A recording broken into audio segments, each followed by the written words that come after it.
My name is Raymond McBride Jr. I got four kids. I do security, and I'm single.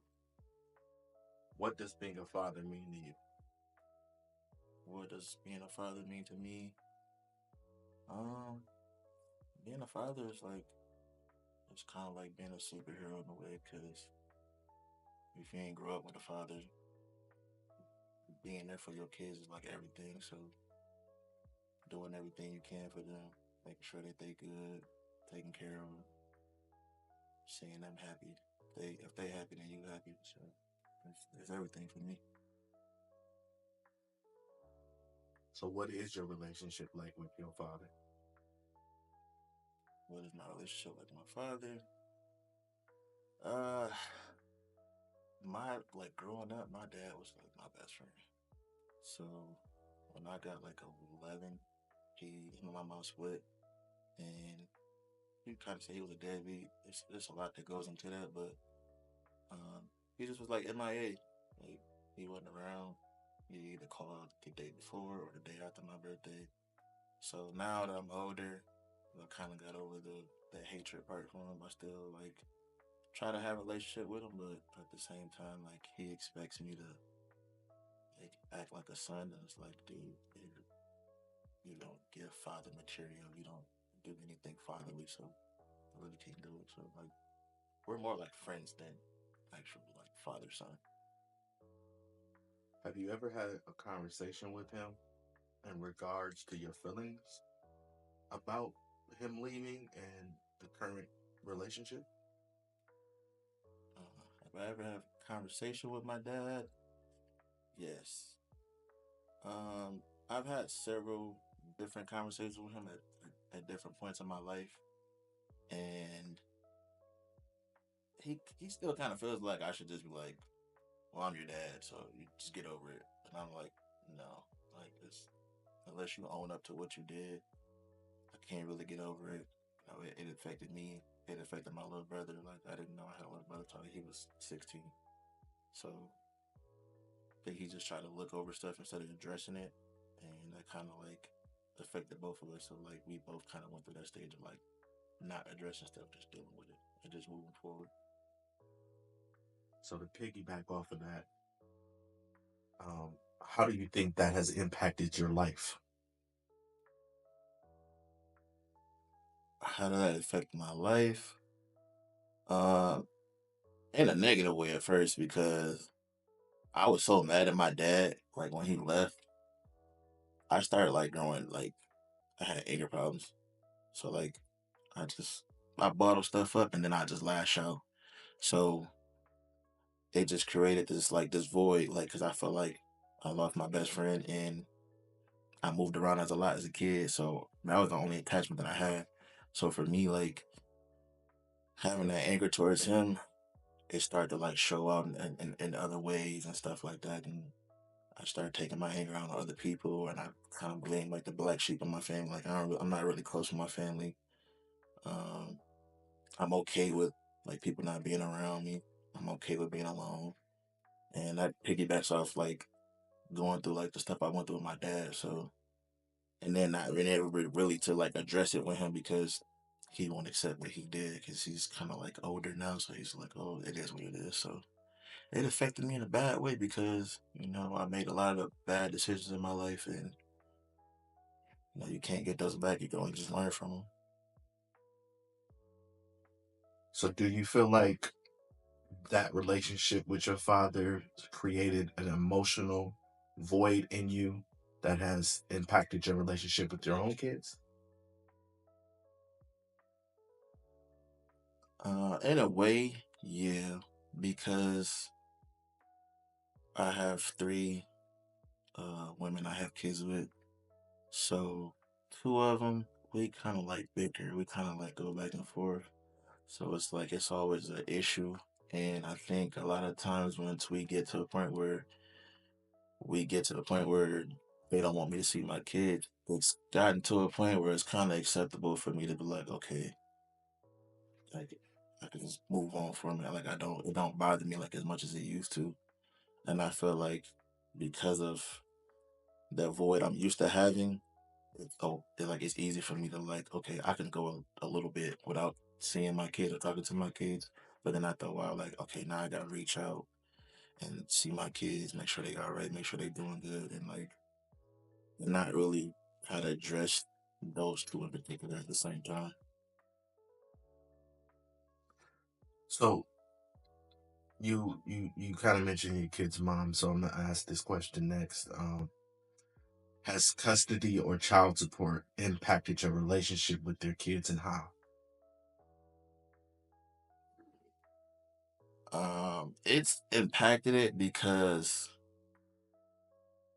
as far as like my daughter, she's my youngest. So the whole custody and like child support, that doesn't affect nothing between me and her because me and her mom have a great relationship. So she always lets me be a father. Like she, if she haven't heard from me for a day or two, she like, hey, like call your daughter, like, or she'll call me. So it's not an issue there. The other two, it's a little bit more complex and complicated. Um, my oldest son, I had custody over him until I made some bad mistakes in my life, in which ended up with ended me going to jail, going to prison. So I ended up losing custody over him, and his mom kind of had like this ill will, this hatred towards me because of when I had custody over him. So now it's like she picks and chooses when she wants me to let me see my son, or I can't get on her nerves. We can't argue. I got to see everything her way. And the second one is like she'll tell me like, "Oh, I just want you to be a father," but it's like on your time, on your accord, you want me to be a father, and it's like I'm not moving like that. I'm not doing that. Okay, let's switch gears a little bit. How old were you when you had your first child, and what was that experience like for you? I was 18 when I had my first child, my oldest son, and it was a difficult experience for me because I was so young. I literally had my son a week before I graduated high school. So it was hard because it created issues between me and my mom. So like when I as soon as I turned 18, like I moved out, I had got my own place and I started like taking care of my responsibilities and preparing for my son to come to the world and being with somebody that you don't want to be with, but at the same time you feel like you got to because of how my dad did me. I was like, I'm not gonna do my kids like that. So I just kind of like toughed it up and tried to make it work through that situation. And being young, having no guidance from a male figure, like it was kind of difficult. It was kind of tough, but Well, I mean, you kind of just answered this, but I'm asking anyway. Did you have a support system to help you as a father?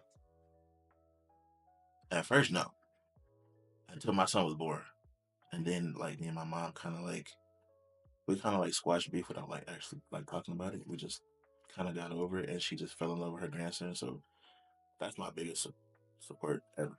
My mom. Like I don't think I would be anything I've done good in life. I couldn't do it without my mom and my older brother. But my older brother, I look at him more as a father figure than my dad. What do you enjoy most about being a father? What I enjoy most about being a father, um, when my kids start acting like me in a good way. Like certain things that they do when they start saying like my little catchphrases or they start acting like me and they love the teams that I love. I kind of force them to, but at the same time, I did the same way. So um, them liking the things that I like, but at the same time figuring out their own way and kind of acting like me in a sense and just enjoying their pure innocence that they have as a kid, as a child. So, in what ways did becoming a father change you? In what ways did becoming a father change me? Um, it changed me two times. The first time having a son, I had to like grow up fast. Like I wasn't just me anymore. I had someone else to take care of. So when I had my oldest son, everything that I did, it affected him. So a lot of times, like I had relationships and I didn't have my own place or have my own car, so I was living with women, dealing with women, and then when I do something stupid, I get put out, and then my son get put out. So a lot of stuff that I went through, it affected him at the same time. And then when I had my daughter, that changed me too because I wouldn't say like I was like at that time I kind of like got over my aggression and anger management issues, but at the same time it was just like, all right, I ain't gonna take no disrespect. But once I had my daughter, it was like I have to protect her. Like I have to be here. I can't do anything to risk that. So like everything I do now is like I think about her, and it's totally calculated about how I address things, how I deal with people, how I go about things. Like everything is calculated. Like I literally play test every day now because I have a daughter. Okay. So what was one of the hardest moments you had being a father, and why was that moment hard?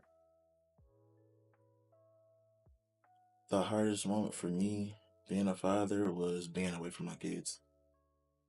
When I went to jail and going to prison, that was hard for me because I couldn't see my kids. I couldn't call them when I wanted to. I couldn't pick them up when I want to. They were they were all young, so I missed years of their life. Um, my youngest son, he was born while I was in jail, so I never got to hold him. I never got to see him. And by the time I got out, before he even turned one, I was right back in. So by the time I got out, he was almost three.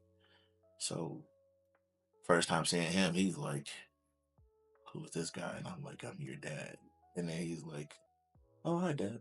I'm like, "All right, cool." Like he kind of gets the concept, but he sees the other kids like reacting to me and stuff, and so like that was a hard time for me, like being locked away from not only my kids, like my family, like just during that time it was a tough time for me as a father. So have you ever felt underappreciated as a father? Have I ever felt underappreciated? I think I do now because of the situation that I have going on with my oldest son and my first two kids' mom. I feel like I'm underappreciated in that aspect because they kind of paint their own narratives to kind of make themselves look a little bit better, which I don't blame them. Everybody kind of does that in certain aspects, but I think it creates this narrative that like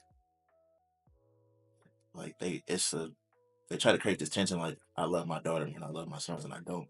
It's just easier to be a parent to my daughter when you have a great co-parenting situation. Like it's easier. I don't have to argue. I don't have to fight. Like even if we do argue, like we can argue about our own personal situations, but when she get off of work, I can call and talk to my daughter still. And with them, it's a little bit more complicated and complex. So like I like right now, I just feel like y'all really like try to stop me from being a father, and y'all don't appreciate like how much I want to be a father, how much I'm willing to be a father, and like how much I die for my kids. So it's like I kind of feel unappreciated in a sense. Last question for you. Um, what advice would you give to a new father? What advice would I give to a new father? Make sure she's the one first. Um, Preferably get married if you can. But make sure who you have a kid with is a person that you want to be with, because you never know like what's gonna happen after that. And but the main thing is just like to love your kids, like become selfless. Everything is about your kid. You can't focus on yourself. You can't be selfish. Sometimes you have to, even for the other parent, you have to be selfless for them too because they could be selfish. So everything you have to do is like for your kid, to to nurture them, to cater to them, to provide for them. So you just always want to just make sure your kid is your priority. Um, Even if you're never ready for it. I don't care if you plan for it. If you don't plan for it, you got to man up that kid and ask to be brought in this world. So Just gotta take care of your kid and man up, take care of your responsibilities.